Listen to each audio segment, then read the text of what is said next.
Continuamos hoy, amigo oyente, nuestro viaje por el Nuevo Testamento. Proseguimos hoy con nuestro estudio en el Evangelio según San Mateo.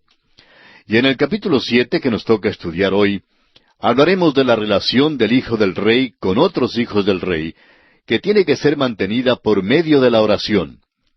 Hace unas amonestaciones finales en cuanto a juzgar a los demás, la oración y la regla de oro, la puerta estrecha, los frutos que permiten conocer a una persona, la respuesta del Señor Jesús a aquellos que afirman conocerle, pero que en realidad no le conocen, y los dos cimientos. Este es el tema del capítulo 7 del Evangelio según San Mateo.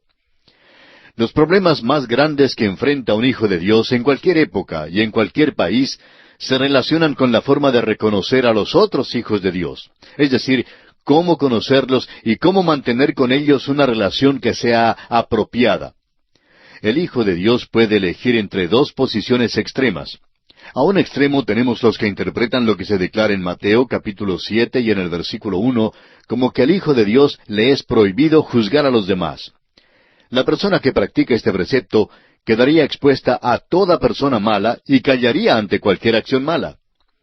La posición opuesta se deriva de Mateo capítulo 7 versículo 6, y pretende en forma arbitraria determinar quiénes son los cerdos y perros que no merecen las perlas ni lo santo. ¿Cómo es posible distinguir entre el hermano genuino y el falso? ¿Cómo se puede conocer y saludar a los demás hijos y discernir quiénes son los verdaderos hijos? Esto requiere una habilidad y poder sobrenatural. Para esto, el único recurso que el Hijo de Dios tiene es la oración. Leamos los primeros dos versículos de este capítulo 7 de Mateo. No juzguéis para que no seáis juzgados, porque con el juicio con que juzgáis seréis juzgados, y con la medida con que medís os será medido. Estos versículos realmente han sido mal entendidos. Juzgar puede significar decidir o distinguir. Puede significar condenar. Puede significar vengar y también denota maldecir. Estos versículos no quieren decir que a un hijo de Dios le es prohibido juzgar a otros, sino que no hemos de juzgar los motivos interiores de otros, en el sentido de condenarlos. No sabemos ni comprendemos por qué un hermano en Cristo hace cierta cosa. Vemos solamente las acciones exteriores. Dios no nos prohíbe juzgar las acciones malas e injustas, como veremos en nuestro estudio. El punto principal es que si usted es duro en su juicio para con otros, usted será juzgado con la misma medida que aplica a otros. O sea, que usted será conocido como una persona que es severa en su consideración para con otros. A veces escuchamos la frase, no le haga caso a tal o cual persona, pues él nunca tiene una palabra buena para nadie. A esta persona se la está juzgando según su fama o reputación. Los motivos ocultos del corazón son vedados a nosotros y son revelados solo a Dios. Cuando tratamos de juzgar los motivos del corazón humano, estamos usurpando el trono de Dios. El apóstol Pablo en su carta a los Romanos, capítulo 14, versículo 4, dice, ¿Tú quién eres que juzgas al criado ajeno? Para su propio Señor está en pie o cae, pero estará firme, porque poderoso es el Señor para hacerle estar firme. Si somos criticones, duros, cáusticos y severos, nos juzgarán exactamente como tal tipo de persona. Si buscamos lo malo, lo feo y lo perverso, nos conocerán como tal tipo de persona también. Leamos ahora los versículos 3 al 5 de Mateo capítulo 7. ¿Y por qué miras la paja que está en el ojo de tu hermano, y no echas de ver la viga que está en tu propio ojo? ¿O cómo dirás a tu hermano, déjame sacar la paja de tu ojo, y he aquí la viga en el ojo tuyo? Hipócrita, saca primero la viga de tu propio ojo, y entonces verás bien para sacar la paja del ojo de tu hermano. La viga es como un tronco de árbol, y la paja es como una pequeñita astilla. No quiere decir que el hombre con el pecado grande critique al hombre con aquel pecado pequeñito. Más bien la viga es el espíritu de crítica y prejuicio, que es como un tronco de árbol al compararlo con la paja que usted critica en la otra persona. No debemos criticar aquel pedacito de aserrín en el ojo del otro hermano cuando tenemos unos trozos tan grandes de pinos gigantescos en nuestros propios ojos. No estamos en ninguna posición de juzgar. Este asunto de juzgar ásperamente es ciertamente algo de lo cual tenemos que tener mucho cuidado. El Señor dice en el versículo 20 de este mismo capítulo 7 de Mateo, «Así que por sus frutos los conoceréis». Como el doctor Jaime McGinley lo ha dicho en su manera singular, «No seré su juez, pero sí soy inspector de frutos». Solamente podemos dar dictamen sobre el fruto, lo que vemos con el ojo. Bien podemos decir si un cristiano produce frutos o no. Ahora leamos el versículo 6. «No deis lo santo a los perros, ni echéis vuestras perlas delante de los cerdos, no sea que las pisoteen y se vuelvan y os despedacen». Esta declaración aparentemente se opone en forma diametral a la primera parte de este capítulo. Hasta aquí, este es un capítulo paradójico. Ahora, si aceptáramos a todo hombre en su valor exterior, o por lo que aparenta ser, pues nos engañaría todo hombre falso. Ahora, ¿quiénes son los cerdos y los perros que se mencionan aquí? Este versículo parece ser algo vulgar, pero es bíblico. Consideremos esto a la luz de lo que declara el apóstol Pedro en su segunda epístola, capítulo 2, y versículo 22. Pedro dice, «Pero les ha acontecido lo del verdadero proverbio. El perro vuelve a su vómito, y la puerca lavada a revolcarse en el cieno». No debemos echar nuestras perlas delante de los cerdos, ni dar lo que es santo a los perros. Hay cierto tiempo y lugares cuando no vale la pena decir ni una palabra. Este es un juicio que debemos hacer. Se nos cuenta el caso de un legislador del estado de Tennessee, en los Estados Unidos, que solía beber en demasía. Pero un día fue maravillosamente salvado por Dios, convertido, y ahora es un fiel siervo escogido de Dios. Los otros miembros del cuerpo legislativo de aquel estado sabían cómo él acostumbraba beber. Luego oyeron decir que se había convertido. Pues bien, un día se sentó en el cuerpo legislativo este legislador mientras sus compañeros lo miraban. Por fin alguien se puso en pie y dirigiéndose al presidente de la reunión dijo, «Yo propongo que escuchemos un sermón del diácono fulano de tal». Todo el mundo se rió. Pero nuestro amigo se puso en pie y como él era igual a la ocasión, dijo, «Siento muchísimo, pero no tengo nada que decir. Mi Señor dijo, no echéis vuestras perlas delante de los cerdos». Y se sentó. Nunca jamás volvieron a burlarse de él.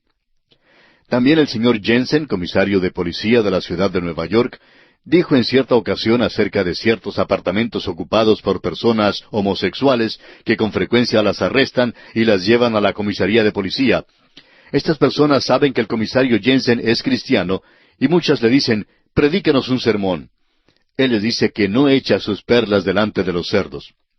Es posible, dice él, que me crea terco, pero he sido agente de policía por 35 años y conozco bien a este tipo de personas. No debemos, pues, juzgar los motivos del corazón. En cambio, hay falsos maestros entre nosotros y hay que identificarlos. Ahora, ¿cómo es posible eso? Los próximos 5 versículos nos dan la respuesta. Leamos los versículos 7 y 8 de Mateo capítulo 7. «Pedid y se os dará, buscad y hallaréis, llamad y se os abrirá. Porque todo aquel que pide, recibe, y el que busca, halla, y al que llama, se le abrirá». ¿Cómo reconocer las personas de este mundo? Es el problema más grande que enfrenta un hijo de Dios. Todos los días chocamos con príncipes y pobres, con caballeros y pícaros, con verdaderos y con falsos maestros. Hay personas que necesitan nuestra amistad y ayuda, a quienes necesitamos y a quienes debemos acercarnos. Otros hombres son pícaros y nos pueden destruir, y debemos apartarnos de ellos. Ahora, ¿cómo podemos saberlo? Pedir, buscar y llamar se refieren definitivamente a este problema. El doctor J. Vernon McGee, autor de estos estudios bíblicos, contaba que mientras servía de pastor durante unos 21 años en el centro de la ciudad de Los Ángeles, estado de California, en los Estados Unidos, conoció a muchas personas de todos los oficios de la vida. Decía él que pasaba unos 35 minutos manejando su automóvil desde su casa hasta la iglesia, y durante aquellos minutos él le decía al Señor que iba a conocer a unas personas nuevas durante ese día, y le pedía que le guiara en cómo debía portarse con cada una de ellas. Decía él, habría los que necesitarían de mi ayuda, pero habría también los que tratarían de arruinarme con sus intrigas. Quizá todos nosotros podemos decir que en muchas ocasiones nos hemos visto engañados por los hombres. ¿No es entonces interesante que al apóstol Pedro en la iglesia primitiva supiera que Ananías y Zafira estaban mintiendo? Léalo usted en el capítulo 5 de los Hechos, versículos 1 al 11. Sabemos que es difícil discernir cuándo alguien está mintiendo. No tenemos el discernimiento espiritual hoy en día que ellos tenían en la iglesia primitiva. Creemos que es un don que tienen hoy muy pocas personas, pero es un don muy importante, y creemos que es igualmente importante que hagamos de este discernimiento un asunto de oración ferviente.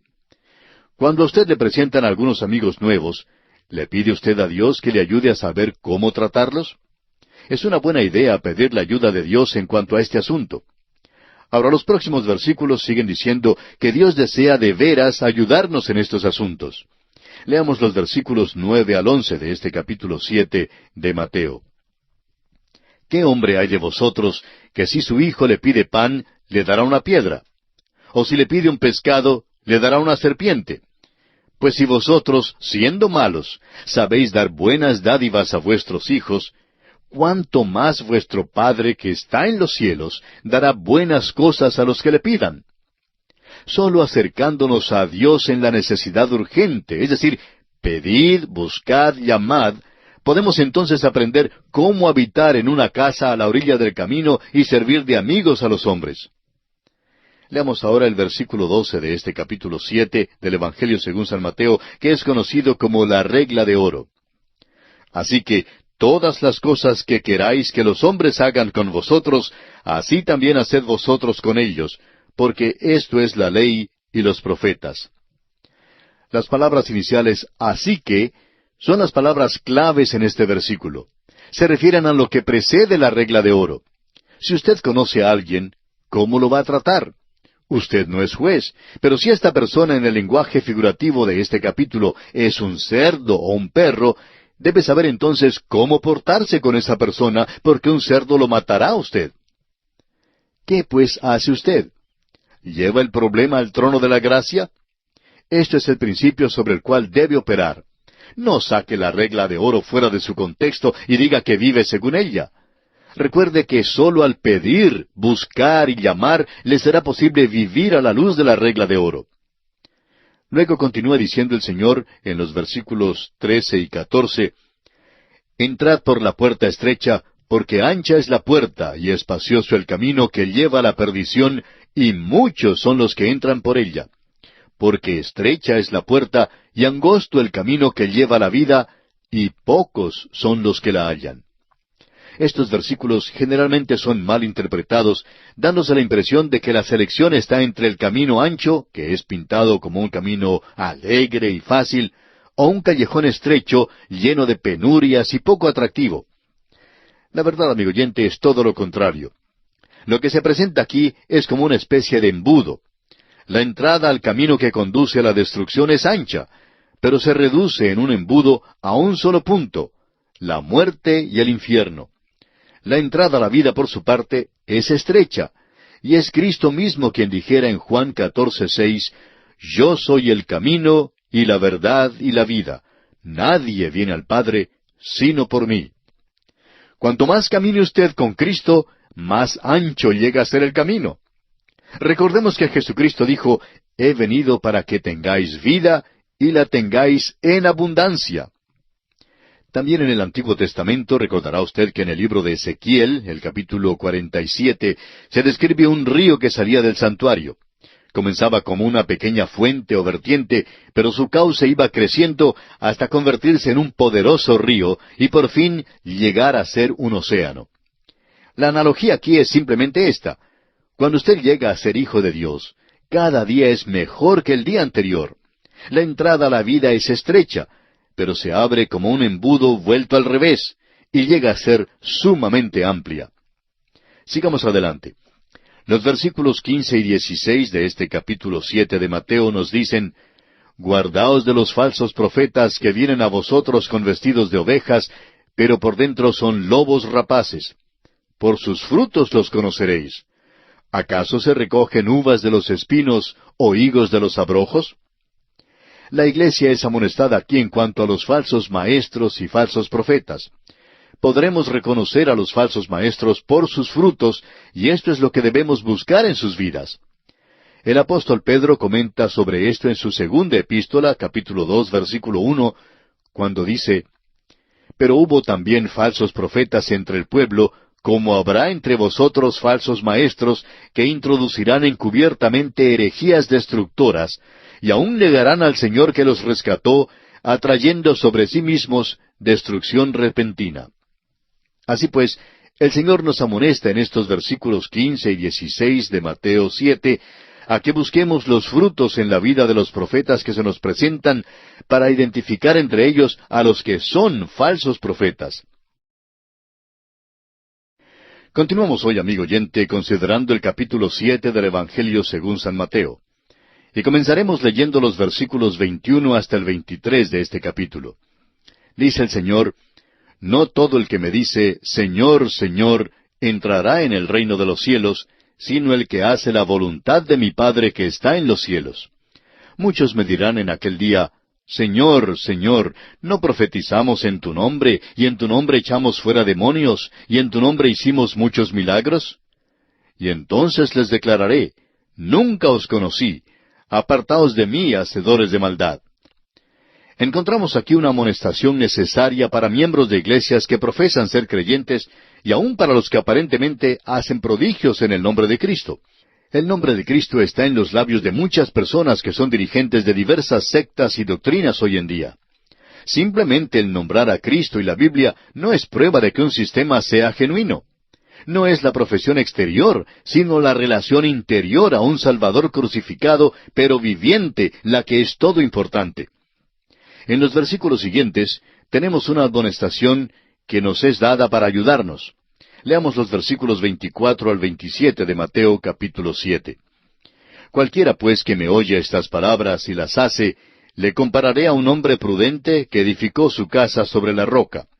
Descendió lluvia y vinieron ríos, y soplaron vientos, y golpearon contra aquella casa, y no cayó, porque estaba fundada sobre la roca. Pero cualquiera que me oye estas palabras y no las hace, le compararé a un hombre insensato que edificó su casa sobre la arena. Y descendió lluvia y vinieron ríos y soplaron vientos y dieron con ímpetu contra aquella casa, y cayó, y fue grande su ruina». Cristo es la roca, y es el único fundamento seguro sobre el cual podemos construir nuestras vidas. La Biblia tiene mucho que decir en cuanto a la roca que es Cristo Jesús. Considere, por ejemplo, lo que estos versículos dicen en cuanto a Cristo Jesús como nuestro fundamento. Mateo 16:18 dice: «Y yo también te digo que tú eres Pedro, y sobre esta roca edificaré mi iglesia, y las puertas del Hades no prevalecerán contra ella». Palabras del Señor Jesucristo. Ahora Mateo 21:44 dice: «Y el que cayere sobre esta piedra será quebrantado, y sobre quien ella cayere, le desmenuzará». El apóstol Pedro en su primera carta, capítulo 2, versículo 7, dice: «Para vosotros, pues, los que creéis, Él es precioso. Pero para los que no creen, la piedra que los edificadores desecharon ha venido a ser la cabeza del ángulo». Amigo oyente, ¿está usted apoyado en Cristo? ¿Está usted edificando su vida sobre este fundamento? Esto le es posible. Venga a Él y descanse en Él. Puede edificar sobre Él y gozar de una vida que producirá fruto del Espíritu Santo, que es oro, plata y piedras preciosas. No edifique su casa sobre la arena de la bondad o el esfuerzo puramente humano. No edifique sobre la vieja debilidad de la carne. Amigo oyente, permítame decirle que le falta algo mucho mejor que cualquier cosa que usted pueda ofrecer hoy en día. Le falta a Jesucristo. El resultado de lo que Cristo dijo fue esto. Leamos los versículos 28 y 29 de este capítulo 7 de Mateo.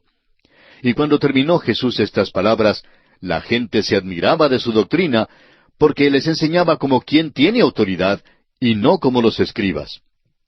Fíjese usted el contraste que se ve aquí entre Cristo como el Maestro y los escribas de aquel día. Cristo enseñó con autoridad. No estaba simplemente repitiendo palabras o enseñando teorías.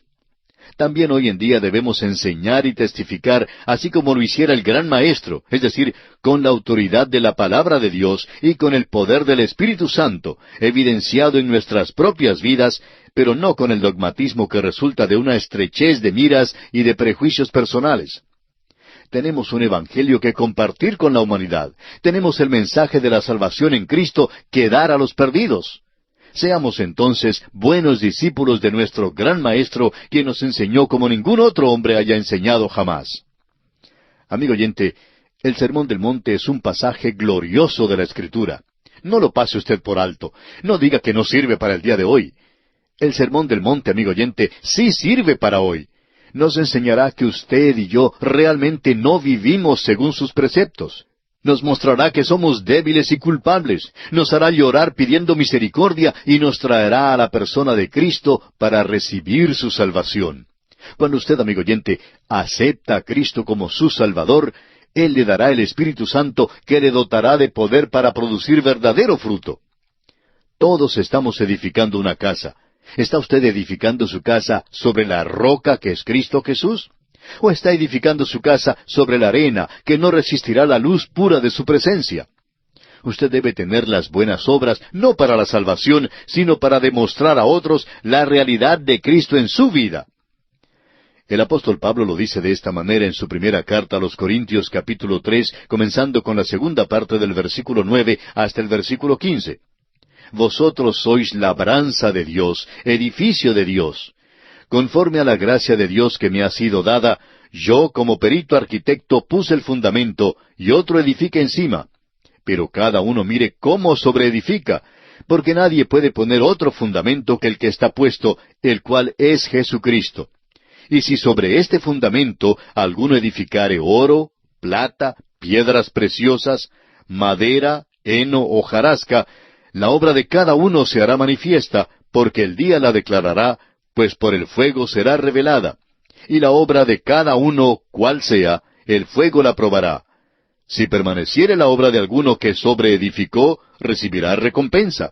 Si la obra de alguno se quemare, él sufrirá pérdida, si bien él mismo será salvo, aunque así como por fuego. Amigo oyente, es necesario que tanto usted como yo nos acerquemos a Cristo Jesús por medio del Sermón del Monte. Y esto concluye nuestra consideración del capítulo 7 del Evangelio según San Mateo. Comenzamos ahora el capítulo 8. En este capítulo Jesús desciende del monte y demuestra que tiene el poder para implementar los principios éticos del Sermón del Monte. El capítulo 7 de Mateo que acabamos de considerar concluye el Sermón del Monte, un sermón que tanto creyentes como sus enemigos reconocen como la mejor ética que jamás haya conocido el mundo. Después de la enunciación del Sermón del Monte surge la pregunta, ¿cómo podrá uno poner en práctica estos preceptos tan elevados? ¿Es esta enseñanza meramente idealista y académica? ¿O queda dentro del campo de la posibilidad? ¿Puede suplir el poder para lograrlos quien nos diera tales ideales nobles? ¿Es realmente posible levantar la humanidad a un lugar tan alto? Ahora estos milagros que veremos en Mateo capítulo 8 comprueban que Jesús no fue solo un visionario ocioso, sino que la misma persona que enunció estos altos ideales los cumplió en su propia vida y tiene el poder para ayudarnos a implementarlos en nuestras vidas. No olvidemos que sin su ayuda es imposible cumplir las enseñanzas del Sermón del Monte. Jesús mismo dijo en el Evangelio según San Juan, capítulo 15, versículo 5, «Separados de mí, nada podéis hacer». Mateo no trata de darnos una biografía del Señor Jesús, ni trata tampoco de poner en orden cronológico los eventos que sucedieron durante el ministerio del Señor. El propósito principal de Mateo, capítulos 8 y 9, es el de presentar al Rey y 12 de sus milagros para demostrar que el Señor Jesucristo tenía poder en todas las esferas de la naturaleza y en todos los aspectos del desarrollo de la vida. 6 de estos milagros se presentan en Mateo, capítulo 8, y 6 milagros se presentan en Mateo, capítulo 9. A través del Evangelio según San Mateo, notaremos una dinámica, un movimiento que revela las diversas facetas de un rey. El rey fue a un monte. ¿A cuál monte? No estamos seguros. Enunció allí su manifiesto y presentó las leyes de su reino. La gran pregunta es, este rey que enuncia principios éticos tan elevados en el monte, ¿puede realmente cumplirlos? ¿Y tiene poder para ayudarnos a nosotros a cumplirlos? Esto es importantísimo. Un joven estudiante de universidad había pasado un año algo arduo. Era bastante popular y esto le llevó a juntarse con un grupo de personas no muy deseables. Por fin, su mucho beber le obligó a dejar el ministerio más tarde. Pero en la graduación, el orador les llevó hasta las nubes, diciéndoles todo lo que debían hacer y lograr. Más tarde, en el dormitorio, este joven se desplomó en su cama algo desanimado y dijo, «Mira, no me hace falta que alguien me diga lo que debo hacer. Lo que me falta es alguien que me diga cómo hacerlo». Y esto es lo que nos falta a todos nosotros, ¿verdad? Cristo no solo nos dice aquello que debemos hacer, sino que también nos dice cómo hacerlo. Es más, nos da el poder para hacerlo. Veamos ahora los milagros que aparecen en este capítulo 8 de Mateo. En primer lugar, la sanidad de un leproso. Luego, la sanidad del siervo del centurión. En tercer y cuarto lugar, la sanidad de la suegra del apóstol Pedro y de otros. En quinto lugar, Jesús calma la tempestad en el mar de Galilea. Y en sexto lugar, echa fuera los demonios de los Gadarenos. Leamos ahora los versículos 1 y 2 de este capítulo 8 de Mateo. Cuando descendió Jesús del monte, le seguía mucha gente. Notemos que era un gran gentío el que le seguía, no era un pequeño puñado. Veamos ahora el versículo 2. Y he aquí vino un leproso y se postró ante él, diciendo, «Señor, si quieres, puedes limpiarme». Note usted que Jesús bajó de los altos a la profundidad. La lepra, un tipo de pecado en la Biblia, era la enfermedad más aborrecible de todas. A un leproso lo consideraban incurable, y cuando este leproso vino a Jesús, no preguntó, «¿Me harás limpio?», ni «¿Me puedes hacer limpio?». Este leproso tenía fe. Reconoció el señorío de Cristo, y sobre aquella base dijo, «Señor, si quieres, puedes limpiarme». Lo que nosotros pedimos no siempre es la voluntad del Señor, amigo oyente. Pero si la petición es según su voluntad, Él sí lo hará. De esto tenemos completa certeza. Es muy importante que la voluntad de Dios venga primero. La petición del leproso no se apoya en la habilidad de Jesús. El leproso ya la había aceptado. La petición del leproso se apoya en la buena voluntad de Jesús para ejecutar el milagro. Ahora el versículo 3 dice, Jesús extendió la mano y le tocó, diciendo, «Quiero, sé limpio». Y al instante su lepra desapareció. Hay algo muy importante en este versículo en lo cual debemos fijarnos. Jesús tocó a este leproso. Si usted y yo le hubiéramos extendido la mano, quizá nos habría contagiado. Pero Jesús no titubeó en tocarlo. Note usted las inferencias aquí. Este hombre pertenecía a los llamados intocables. Sin embargo, Jesús lo toca y le dice, «Quiero sanarte, sé limpio». Y el hombre es sanado completamente. Este leproso no solamente tenía la enfermedad física de la lepra, sino también los problemas psicológicos que acompañan a esta enfermedad. Es muy posible que pasaran muchos años desde que alguien lo hubiese tocado. No conocemos los antecedentes de este hombre, pero sí podemos imaginarnos que un día se fijara en una erupción en la mano. Es posible que hubiera estado arando y al entrar en su casa mostró su mano a su esposa y ella le aplicó un ungüento. A la mañana siguiente notó que su mano estaba tan roja como lo pudiera estar, pero decidió salir y arar de nuevo. Pasó entonces una semana y su esposa se puso algo ansiosa. Le aconsejó que visitara al sacerdote. Fue al sacerdote, quien lo aisló por unos 14 días. Al final de este período de tiempo, la enfermedad había avanzado. El sacerdote le informó entonces que tenía la lepra. El hombre preguntó al sacerdote que si podría ir para despedirse de su esposa e hijos. Podemos imaginar al sacerdote diciendo, «Siento mucho, pero no puedes ir a despedirte de ellos. No puedes abrazar más a tu esposa ni acariciar a tus niños. Cuando te acerques a alguien, debes gritar, ¡Inmundo! ¡Inmundo!». Así es que vio crecer a los niños desde una distancia. Ellos le dejarían la comida en cierto lugar, y al apartarse ellos, él entonces salía para tomarla. No podía tocarlos. Ellos tampoco podían tocarle a él. Pero un buen día vino Jesús y le tocó. Fue el toque más maravilloso que jamás sintiera este hombre. Jesús limpió su lepra y le trajo de nuevo a su familia humana y a la familia de Dios. Note usted que enseguida que su lepra fue curada, Jesús dio a este hombre un mandato. Leamos el versículo 4. Entonces Jesús le dijo, mira, no lo digas a nadie, sino ve, muéstrate al sacerdote y presenta la ofrenda que ordenó Moisés para testimonio a ellos.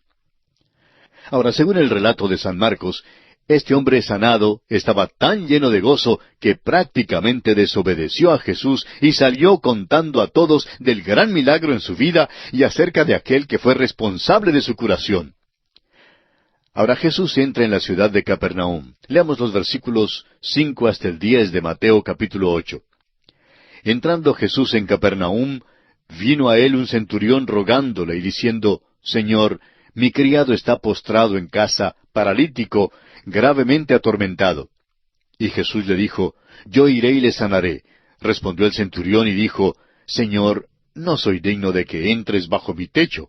Solamente di la palabra y mi criado sanará. Porque también yo soy hombre bajo autoridad, y tengo bajo mis órdenes soldados, y digo a éste, ve, y va. Y al otro, ven, y viene. Y a mi siervo, haz esto, y lo hace. Al oírlo Jesús se maravilló y dijo a los que le seguían, De cierto os digo que ni aun en Israel he hallado tanta fe. Había muchos soldados romanos en esta ciudad, y un centurión oyó decir que Jesús había venido. Este centurión, pues, era gentil, o sea, alguien que no era judío. Pero al parecer era un hombre de fe. El doctor Lucas nos dice en su Evangelio, capítulo 7, versículo 5, que el centurión amaba a la nación judía y había sido responsable de la construcción de la sinagoga allí en Capernaum. El lugar más probable en que uno pudiera encontrar a Jesús en cualquier ciudad sería la sinagoga. Y allí es donde el centurión fue en busca de él. Sin duda, el centurión había oído hablar de la curación del leproso y creyó que el Señor podría sanar a su siervo, quien estaba muy enfermo. El centurión era un hombre de rango y reconocía la autoridad. Llevaba el uniforme romano y bien podía mandar a un soldado, haz esto o ve por allá. Y el soldado tendría que obedecerle. ¿Por qué? Porque este hombre tenía poder y una autoridad tremenda. Miró pues al Señor Jesús y reconoció que él tenía esa clase de poder. El centurión era gentil, pero una persona que tenía la fe como para creer que Jesús solo tenía que hablar una palabra y su siervo sería completamente sanado. Jesús pues se maravilló de la fe de este hombre. Se nos dice que en solo 2 ocasiones Jesús se maravilló. Se maravilló de la fe del centurión y de la incredulidad de Israel. Así lo podemos encontrar en Marcos capítulo 6, versículo 6. Luego el Señor dice, según los versículos 11 y 12 de Mateo capítulo 8, Y os digo que vendrán muchos del oriente y del occidente, y se sentarán con Abraham, e Isaac y Jacob en el reino de los cielos, mas los hijos del reino serán echados a las tinieblas de afuera. Allí será el lloro y el crujir de dientes. El Señor dijo que este mensaje alcanzaría a los del oriente y del occidente, para que ellos también pudieran tener confianza y fe en el Señor. ¡Qué declaración tan tremenda! Cada individuo tiene que ejercer una fe personal, individual en Cristo Jesús. Ningún individuo puede reclamar la membresía en alguna iglesia, ni el hecho de que los padres hayan sido cristianos como base para obtener la salvación. Es algo que cada persona debe resolver individualmente. ¿Qué de usted, amigo oyente? Es nuestra oración que usted acuda a Cristo Jesús en esta misma hora y le acepte como su Salvador personal. Dios le ayude a hacerlo. Continuamos hoy, amigo oyente, nuestro viaje por el Nuevo Testamento. En nuestro estudio de hoy proseguimos considerando el capítulo 8 del Evangelio según San Mateo. En nuestro programa anterior considerábamos el hecho de que el centurión había venido a Jesús para solicitarle que sanara a un criado suyo que estaba enfermo. Jesús se maravilló al notar la fe de este centurión cuando él dijo, solamente di la palabra y mi criado sanará. Luego dijo, porque también yo soy hombre bajo autoridad y tengo bajo mis órdenes soldados, y digo a éste, ve, y va, y al otro, ven, y viene, y a mi siervo, haz esto y lo hace. En esta forma el centurión estaba mostrando su gran fe, su gran confianza en el poder que Jesús tenía para sanar a su criado. Leemos ahora en el versículo 13 lo que Jesús respondió al centurión. Ve, y como creíste te sea hecho. y su criado fue sanado en aquella misma hora. Aunque el siervo que sufría no estuvo en la presencia de Jesús, la fe del centurión en Jesucristo logró que el siervo fuera sanado. Jesús tocó a un leproso y fue sanado. Y ahora, sin embargo, sana desde la distancia al siervo de este centurión. Llegamos ahora al tercer milagro. Leamos los versículos 14 y 15 de Mateo capítulo 8. Vino Jesús a casa de Pedro, y vio a la suegra de éste postrada en cama con fiebre. Y tocó su mano, y la fiebre la dejó, y ella se levantó y les servía. La suegra de Pedro está enferma con fiebre, y Jesús viene, la toca y la sana. Note usted estos tres tipos de enfermedad que hemos visto hasta ahora en este capítulo. Una enfermedad es la lepra, que es incurable. Otra aflicción es la parálisis, y la tercera enfermedad es una fiebre, una enfermedad más o menos temporal. Es probable que la suegra de Pedro recobrara la salud con el pasar del tiempo, pero Jesús también la sanó. El cuarto milagro ocurrió durante la noche, y fue un milagro múltiple. Leamos los versículos 16 y 17. Y cuando llegó la noche, trajeron a él muchos endemoniados, y con la palabra echó fuera a los demonios, y sanó a todos los enfermos, para que se cumpliese lo dicho por el profeta Isaías, cuando dijo, Él mismo tomó nuestras enfermedades, y llevó nuestras dolencias. Es importante que notemos dos cosas en estos versículos. Muchas personas que sufrían fueron llevadas a Jesús para ser sanadas. No se da ningún caso aislado. Si usted lee con cuidado el Evangelio según San Mateo, podrá ver claramente que literalmente eran miles de personas las que fueron sanadas en aquel día y que luego andaban por las calles. Miles de ciegos recibieron la vista. Miles de sordos recibieron la facultad de oír. Miles de cojos fueron sanados. Había tanta evidencia de lo que Jesús había hecho que sus enemigos nunca dudaron el hecho de sus milagros. Lo que preguntaron fue, ¿cómo los hizo? El versículo 17 de este capítulo 8 de Mateo dice, para que se cumpliese lo dicho por el profeta Isaías cuando dijo, Él mismo tomó nuestras enfermedades y llevó nuestras dolencias. Este pasaje es una cita de Isaías capítulo 53, versículo 4. Ahora debemos notar que son muchos los supuestos sanadores espirituales del presente día que tratan de basar sus actividades sobre esta escritura. En primer lugar, esta es una declaración general que no da ninguna sanción al supuesto movimiento de sanidad divina del día de hoy. Toda la escritura que tiene que ver con este asunto debe ser consultada antes de llegar a cualquier conclusión dogmática de que esta cita aquí en Isaías 53:4 se refiere a la sanidad del cuerpo. El capítulo 53 de Isaías trata fundamentalmente el pecado y no la enfermedad física. Fíjese usted con cuidado en estos versículos de Isaías. Dicen los versículos 4 y 5 de Isaías 53, ciertamente llevó Él nuestras enfermedades y sufrió nuestros dolores, y nosotros le tuvimos por azotado, por herido de Dios y abatido. Mas Él herido fue por nuestras rebeliones, molido por nuestros pecados, el castigo de nuestra paz fue sobre Él, y por su llaga fuimos nosotros curados. Hasta aquí la cita de Isaías 53, 4 y 5.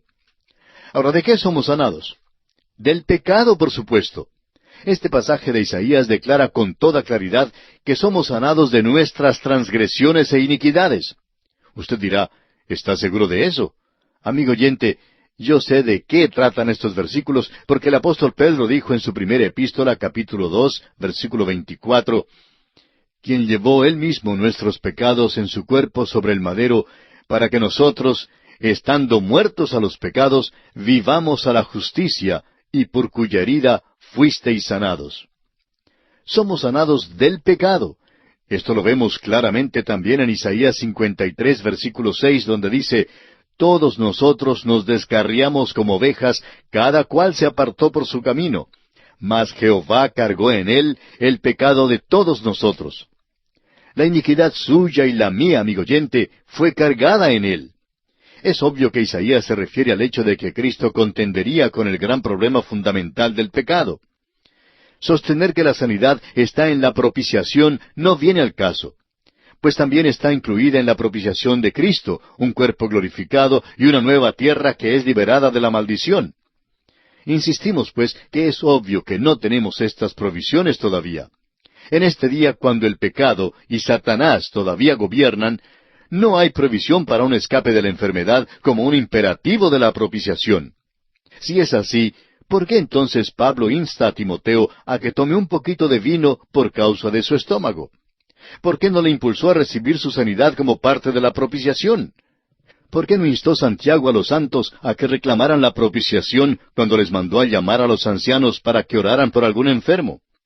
¿Y por qué no reclamó Pablo sanidad en la propiciación cuando menciona en su segunda carta a los Corintios, capítulo 12, versículos 7 al 9, el hecho de que le fue dado un aguijón en la carne, del cual dice, respecto a lo cual 3 veces he rogado al Señor que lo quite de mí, y me ha dicho, bástate mi gracia, porque mi poder se perfecciona en la debilidad.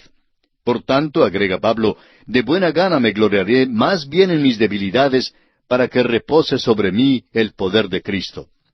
Hay otros ejemplos bíblicos dados acerca de este asunto. Pablo, en su carta a los Filipenses, estaba encargado de un hospital.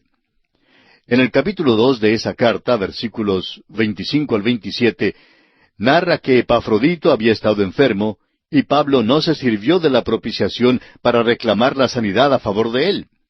No es siempre la voluntad de Dios sanar. Y por tanto, en vez de ir a un individuo que predique en una carpa o en un estadio, a uno que alega tener el poder de sanar, ¿por qué no ir directamente al gran médico divino, buscando saber de Dios mismo si es, según su voluntad, que sea sanado? Lleve su caso delante de él, amigo oyente, y dígale como el leproso en Mateo 8:2, Señor, si quieres, puedes limpiarme. Y amigo oyente, Dios recibirá la gloria, pase lo que pase. Al parecer el apóstol Pablo no sabía nada del culto moderno de buscar la sanidad en la propiciación. Dios sí puede y sí sana en el día de hoy, pero no por medio de aquellos que se autodenominan sanadores de fe. El versículo 18 de este capítulo 8 de San Mateo nos dice, viéndose Jesús rodeado de mucha gente, mandó pasar al otro lado. Note usted las grandes multitudes de personas que le rodeaban.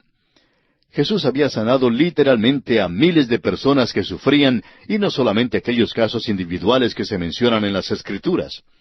El apóstol Juan verificó este hecho en su Evangelio cuando escribió en el capítulo 20, versículos 30 y 31, hizo además Jesús muchas otras señales en presencia de sus discípulos, las cuales no están escritas en este libro. Pero éstas se han escrito para que creáis que Jesús es el Cristo, el Hijo de Dios, y para que creyendo tengáis vida en su nombre. Ahora, en el momento que Jesús se preparaba para cruzar al otro lado, un hombre se le acercó. El versículo 19 nos dice, y vino un escriba y le dijo, Maestro, te seguiré a donde quiera que vayas. Este escriba sin duda era todavía joven, porque un hombre mayor no se habría portado de esta manera. Este escriba se encontraba entre el gentío, confrontado con la decisión de seguirle o de no seguir a Jesús. No sabía qué hacer. Luego vio a Jesús preparándose para ir al otro lado. El Señor y sus discípulos caminaban hacia la barca, y el joven tuvo que decidirse pronto. Así pues, salió de entre el gentío, y al parecer se postró delante del Señor, y le dijo, según el versículo 19, Maestro, te seguiré a donde quiera que vayas. El escriba había hecho su decisión, y el Señor lo miró y le dijo franca y sinceramente, según el versículo 20, Las zorras tienen guaridas, y las aves del cielo nidos, mas el Hijo del Hombre no tiene dónde recostar su cabeza. Amigo oyente, esta es una revelación del Señor. El joven dijo a Cristo, te seguiré. El Señor Jesús le responde, ¿jamás has considerado el costo? El Señor estaba revelando su pobreza material mientras estaba aquí en la tierra.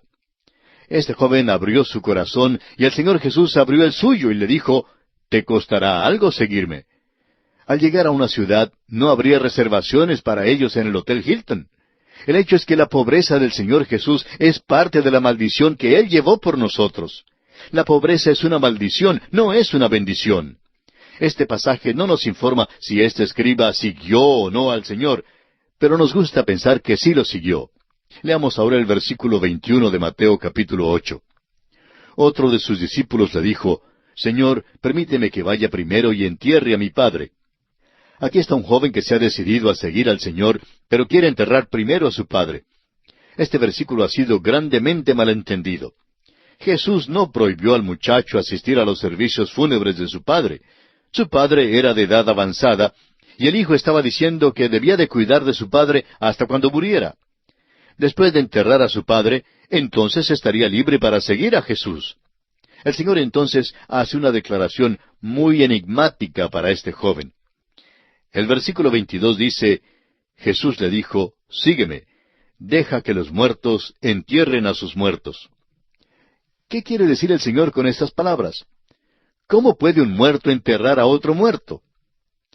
El doctor Adam Smith, quien fue perito en cuanto a las cosas del Medio Oriente, ha escrito varios libros que han servido de mucha ayuda.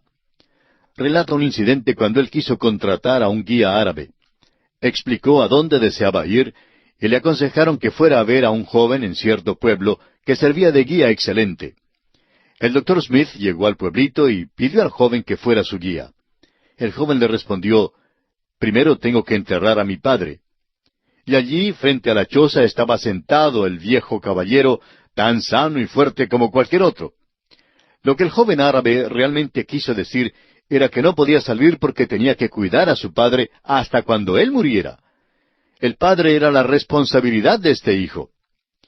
El Señor Jesús dijo al joven que se había acercado a él que dejara a otro cuidar a su padre o que dejara que el padre se cuidara a sí mismo. A algunas personas esta declaración puede parecerles algo áspera, pero lo que el Señor Jesús trataba de hacer era obligar a este joven a decidirse. ¿Estaba dispuesto a poner a Cristo en primer lugar? Si este hombre hubiera decidido seguir a Cristo, el Señor entonces, sin duda, le diría que regresara para cuidar a su padre. Hace muchos años hubo una señorita cuyo padre era un hombre ya mayor y algo exigente. Ella llegó a ser misionera, salió a su campo de trabajo e hizo una buena obra. Al regresar a su casa, después de pasar algunos años fuera de ella, encontró que su padre era un inválido absoluto. No había alguien que pudiera cuidarlo, y él la acusó de haberlo abandonado y de no ser cristiana. Este hombre nunca había hecho una decisión de aceptar a Cristo como su Salvador personal. Así que ella decidió quedarse en casa y hacer que los últimos días de la vida de su padre los pasara cómodos y en su compañía. Durante el tiempo que le cuidó, este hombre se conmovió mucho por la demostración de amor de su hija y llegó a aceptar a Cristo como su Salvador personal. Estamos confiados que el Señor estaba guiando a esta señorita en todos estos pasos. Sin embargo, hubo un día más temprano en su vida cuando ella tuvo que decidirse si daba el primer lugar en su vida a Cristo o a su padre. Y escogió en el principio seguir a Cristo. Y creemos que este es el caso también en este pasaje que acabamos de leer. Ahora el versículo 23 de Mateo capítulo 8 nos dice, y entrando él en la barca, sus discípulos le siguieron. Hemos llegado ahora al quinto milagro. No tiene nada que ver con la sanidad del cuerpo, sino que es un milagro en la esfera de la naturaleza física. Aquí el poder del Señor Jesús se demuestra y creemos es el mismo poder que tuvo Adán antes de perder su señorío en el huerto de Edén. No olvidemos que Dios le dijo, fructificad y multiplicaos, llenad la tierra y sojuzgadla, y señoread en los peces del mar, en las aves de los cielos, y en todas las bestias que se mueven sobre la tierra. Estos versículos nos dicen que Dios dio señorío a Adán, o sea, un reino. Ahora vemos aquel poder manifestado en Jesucristo, el último Adán. Notemos que era una gran tempestad la que se levantó en el mar, pues el versículo 24 de este capítulo 8 de Mateo dice, y he aquí que se levantó en el mar una tempestad tan grande que las olas cubrían la barca, pero él dormía. Esta no fue una tempestad corriente. Vimos en el relato de la tentación de Jesús que el diablo se apartó de él por un tiempo. Ahora parece que el diablo ha vuelto. Creemos que esta tempestad era realmente satánica en su origen. Esta era una tempestad de Satanás para destruir al Señor. La barca se cubría de olas. ¿Y dónde estaba el Señor? Pues estaba durmiendo. Esto manifiesta el lado muy humano de Jesús. Estaba tan cansado que podía dormir aún en medio de una tempestad tan violenta. Y el versículo 25 nos dice, Y vinieron sus discípulos y le despertaron diciendo, Señor, sálvanos que perecemos. El Señor podía dormir en medio de una tempestad. A veces, cuando llueve fuertemente, nos despertamos y hasta nos ponemos un poco nerviosos. Esta pues fue la experiencia de sus discípulos. Tan poquita fe tenían ellos, y por esa razón acuden asustados donde el Señor y le dicen, Sálvanos que perecemos.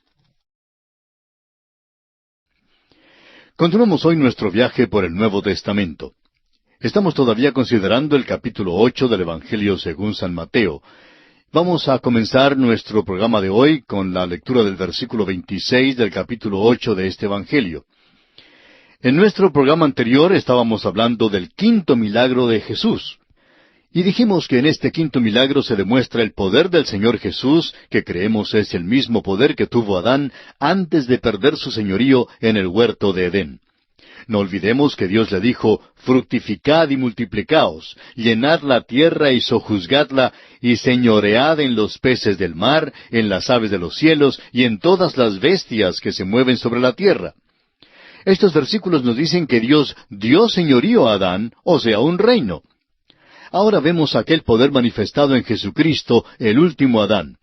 Notemos que era una gran tempestad la que se levantó en el mar, pues dice el versículo 24 de Mateo capítulo 8, y he aquí que se levantó en el mar una tempestad tan grande que las olas cubrían la barca, pero él dormía. Dijimos también en nuestro programa anterior que esta no fue una tempestad corriente. Ya vimos en el relato de la tentación de Jesús que el diablo se apartó de él por un tiempo.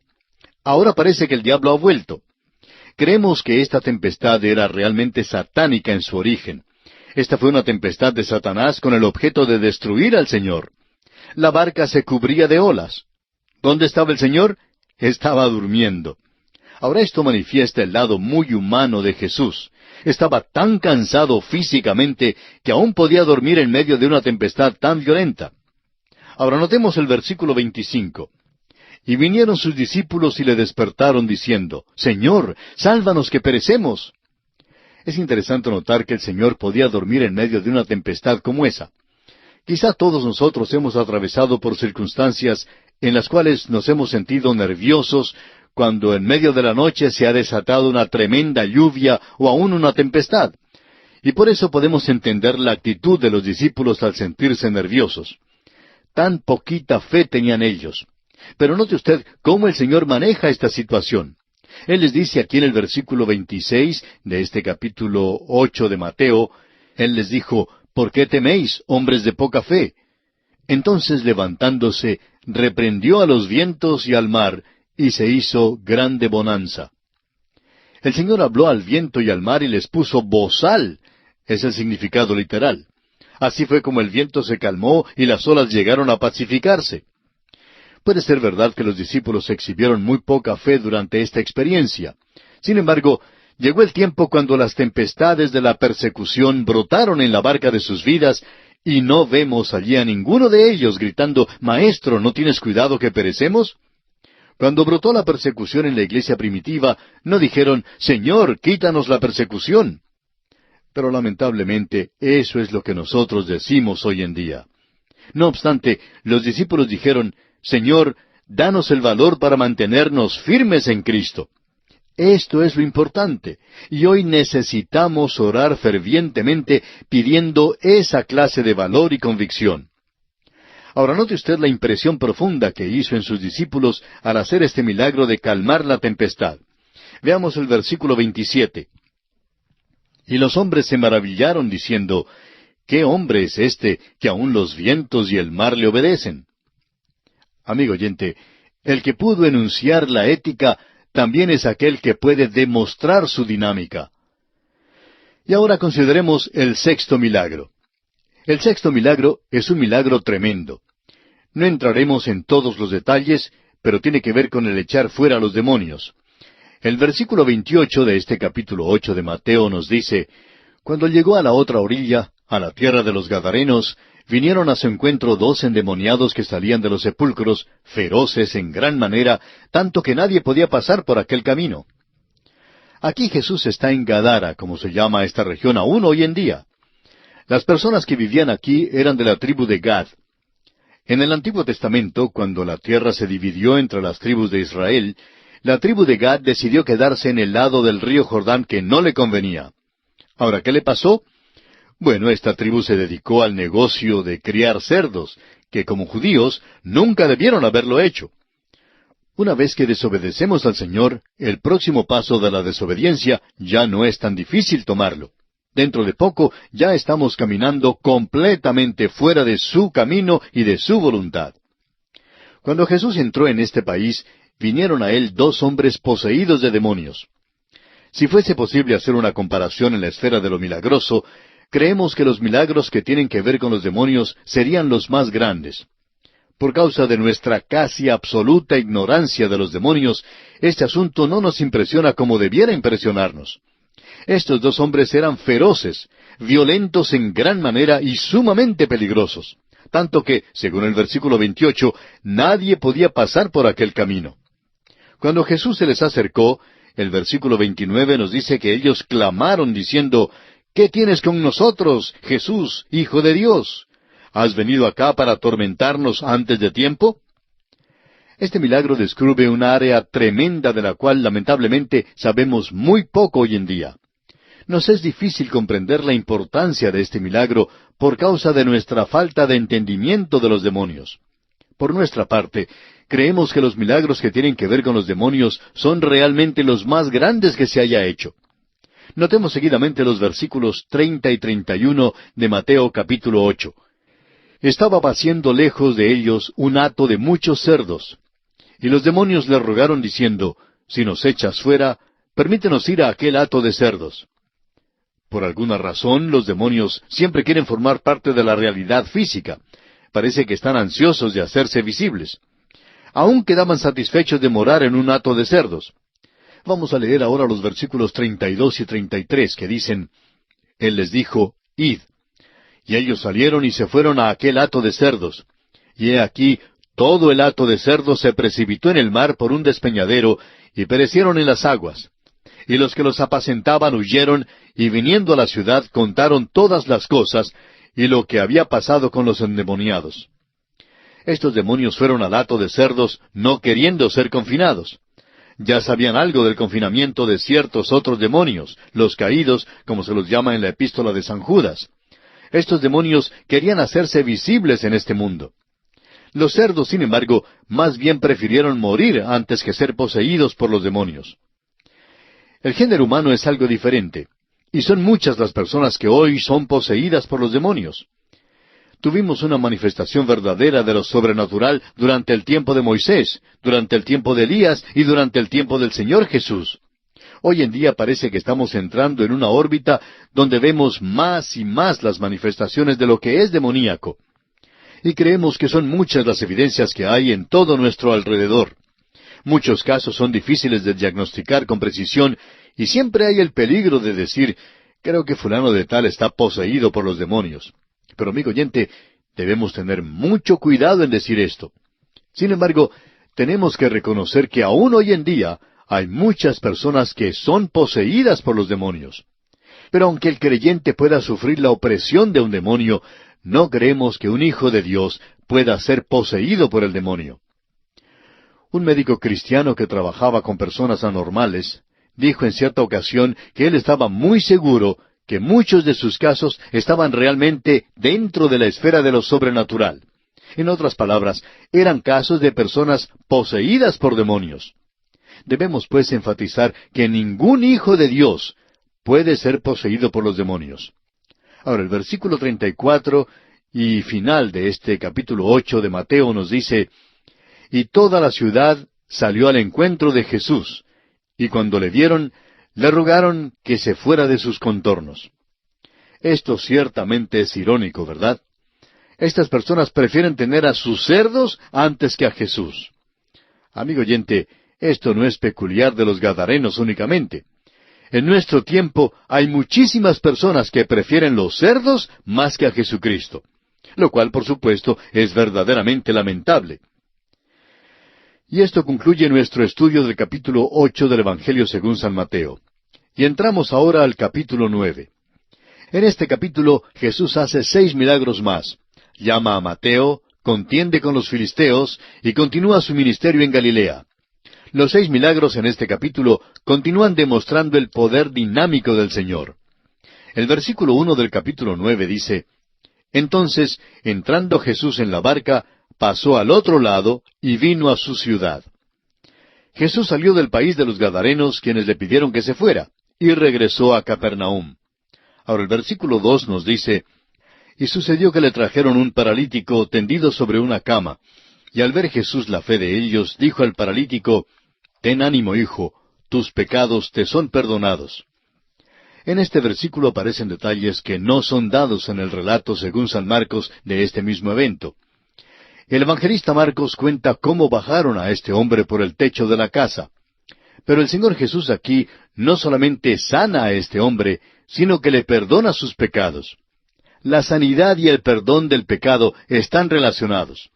Ahora el versículo 3 de Mateo 9 dice: Entonces algunos de los escribas decían dentro de sí: Este blasfema. Los escribas opinaban que el Señor no podría lograr que este enfermo caminara. El Señor, conociendo sus pensamientos y la maldad en sus corazones, les preguntó, según los versículos 4 al 7, ¿Por qué pensáis mal en vuestros corazones? Porque, ¿qué es más fácil decir? ¿Los pecados te son perdonados? ¿O decir, levántate y anda? Pues para que sepáis que el Hijo del Hombre tiene potestad en la tierra para perdonar pecados, dice entonces al paralítico: Levántate, toma tu cama y vete a tu casa. Entonces él se levantó y se fue a su casa. El Señor preguntó a los escribas si era más fácil decir, los pecados te son perdonados, o decir, levántate y anda. Ellos rehusaron contestarle. Sin embargo, si le hubieran contestado, habrían tenido que decir, bueno, para nosotros, uno es tan grande como el otro. Así pues, el Señor dijo al enfermo, levántate y anda. Los escribas lo vieron. Este milagro les enseñó que aquel que tiene poder para hacer caminar a un hombre es también aquel que tiene poder para perdonar sus pecados. La condición para poder hacer un milagro y para poder sanar es la de tener también la autoridad para perdonar el pecado. Usted y yo, amigo oyente, no podemos perdonar el pecado, porque solo Jesucristo puede hacerlo. Y también Él es el único que puede causar que un enfermo camine. Ahora, cerciórese usted que Él sea quien reciba toda la gloria por hacer los milagros. No entraremos en más detalles en cuanto a este milagro aquí porque lo trataremos más a fondo cuando lo analicemos en nuestro estudio del Evangelio según San Marcos.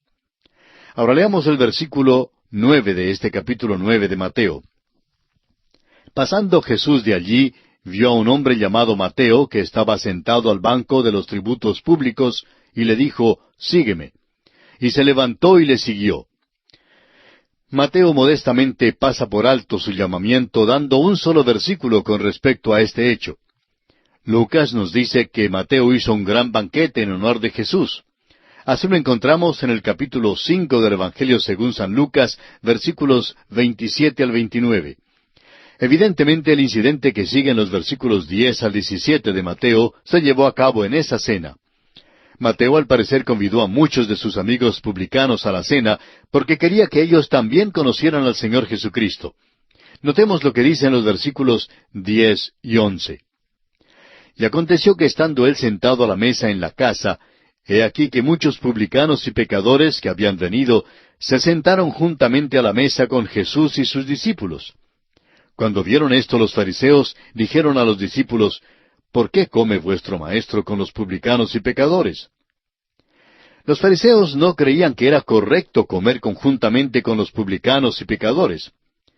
Muchos santos hoy en día todavía mantienen esta misma idea. Aunque el Señor condena como pecado grave el fariseísmo, no hay ningún daño en convidar a los pecadores a cenar con los creyentes, porque ellos son precisamente los que necesitan ser alcanzados para Cristo. Tenemos que mantener algún contacto con los pecadores. Ahora notemos lo que dice el versículo 12 de Mateo capítulo 9. Al oír esto Jesús les dijo, los sanos no tienen necesidad de médico, sino los enfermos. Amigo oyente, Jesús es el gran médico. Ha llegado para sanar a la humanidad de su problema fundamental que es el pecado. Se debe decir esto a muchos de los grupitos cristianos que tienen sus banquetes y reuniones de comunión hermanable, pero que no convidan a los que no son creyentes.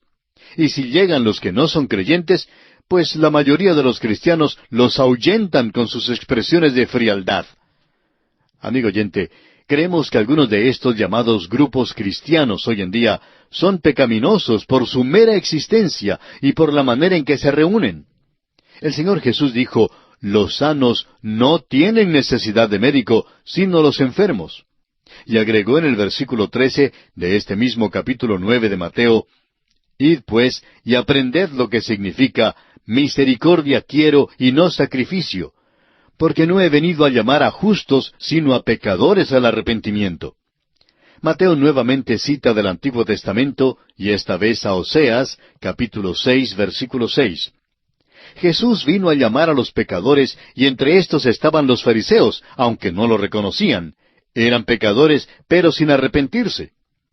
El apóstol Pablo en su carta a los Romanos, capítulo 3, versículo 23, dice, por cuanto todos pecaron y están destituidos de la gloria de Dios.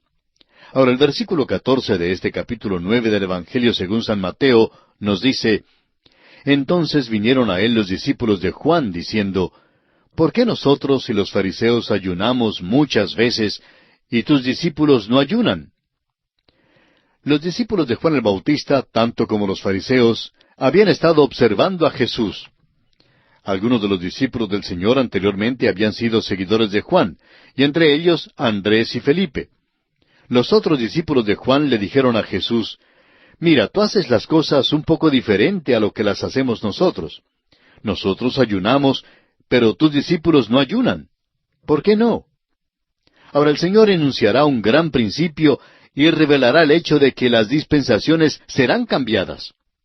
Juan, como ya hemos indicado, fue profeta del Antiguo Testamento, el último de estos profetas.